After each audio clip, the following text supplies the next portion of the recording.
वरील 13 रस्ते काँक्रिटीकरण करण्याची कामे प्राधिकरणामार्फत हाती घेण्याबाबत प्रशासकीय ठराव क्रमांक 2108 8/11/2023 साली महापालिकेने मान्यता दिलेली आणि त्या अनुषंगाने ते कार्यान्वित होतील याकरता आम्ही पाठपुरावा करणार आहोत.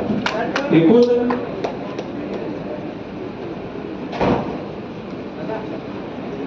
रेंज ऑफिस गोकुरे वसई पूर्व इथला जो रस्ता आहे त्या रस्त्याकरता सुद्धा जी गरजेची रक्कम त्या ठिकाणी मान्य करण्यात आलेली आहे. चंदन नाका जंक्शन नालासोपारा, भोलीत खारोडे नाका ते सायन्स गार्डन विरार, मनगलपाडा नाका ते फुलपाडा जंक्शन विरार, माणिकपूर ते बाबुला नाका वसई पश्चिम, वसंत नगरी ते एव्हरशाईन गोकुरे, नारंगी साईनाथ नगर ते विरार अशा या सर्व रस्त्यांची एमएमआरडी मार्फत कामं रंगदार पोलाची ही त्या ठिकाणी कामं होणार आहेत.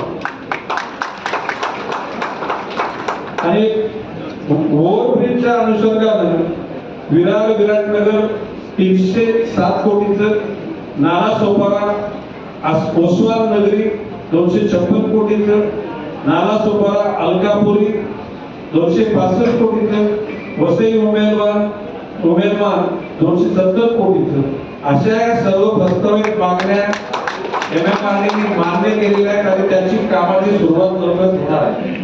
एकूणच आपल्या शहरामध्ये मी याला सुरुवातीला रोहिदास समाजाच्या म्हणजे राजाभाऊ जाधव आणि संदेश जाधव या 2 घटकांनी मला त्या समाजाच्या कार्यक्रमाला आमंत्रित केलं आणि त्यामध्ये त्यांनी मला मागणी केली की आमच्या समाजासाठी सभागृह बांधण्याकरता जागा, त्या जागा आहेत कुठे? जागा होत्या त्या सगळ्या सरकारी रिझर्वेशनच्या 20 जागांपैकी 8 जागांवर अतिक्रमण झाले.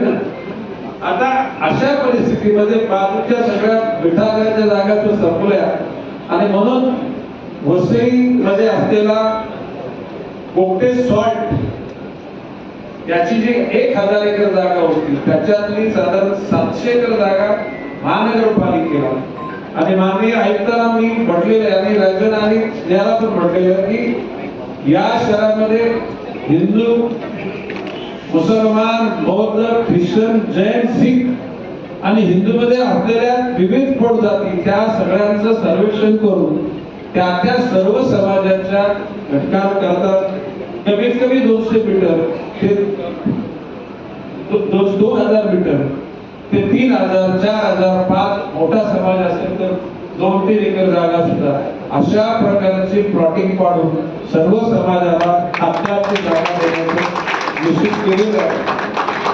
माननीय महसूल मंत्री बावनकुळे साहेबांशी माझी चर्चा झालेली आहे. त्यांनी सुद्धा सांगितले प्रस्ताव द्या, आयुक्तांशी बोललो आहे म्हणजे समाजाच्या ज्या अडीअडचणी आहेत त्या सोडवण्याकरता आम्ही सर्व लोकप्रतिनिधी कटिबद्ध आहोत.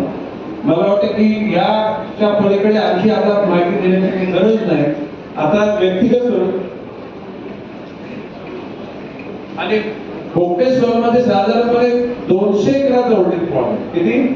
200 एकरात म्हणजे त्या ठिकाणी बोटिंग सुद्धा करता येईल त्या त्याच्यामध्ये इतकी त्याची डेप्थ तिथे असेल आणि आजूबाजूला इतकं स्वच्छ आणि सुंदर त्या ठिकाणी काफी मगाशी टर्शरी ट्रीटमेंट म्हटल्याने ते आमच्या नवी मुंबईमध्ये ते पाणी औद्योगिकरणाकरता वापरलं जातं. नवी मुंबईतल्या सगळ्या गार्डनला आणि रस्त्याच्या दुतर्फा असलेल्या झाडांना तेच पाणी दिलं जातं. मी विश्वासाला सांगतो राहिलेल्या साधारणपणे 50 महिन्यामध्ये वसई विरार शहराचं स्वरूप निश्चितपणे पलटणार, बदल घडणार. आता रस्त्याच्या बाबतीमध्ये मी बघायचं मला प्रश्न माननीय पत्रकार भावना विचारला. पूर्वीची गाड्यांची क्षमता वजनानं काय 7 टन, 8 टन, 12 टन, मॅक्झिमम 15 टनाची होती. आता 100 टनाच्या ट्रक आणि ट्रेलर चालतात. त्या क्षमतेला वाहून नेण्याची क्षमता रस्त्यामध्ये नाही. रस्ते नादुरुस्त झालेले, ते रस्ते दुरुस्त करून जनसामान्याला अतिशय चांगलं सौख्याचं वातावरण निर्माण करण्याची आमची भावना आहे आणि ती त्याच्यामध्ये यशस्वी होऊ अशा प्रकारचा विश्वास व्यक्त करतो. त्या खुर्च्या कुठे गेल्या इथल्या आणि टोकन कोण पुकारणार आहे आणि माझं म्हणायचं प्रेसच्या लोकांना पुढे जायला परत काय फौजी करत नाही की जे बोलत ते सगळं रेकॉर्ड केलेलं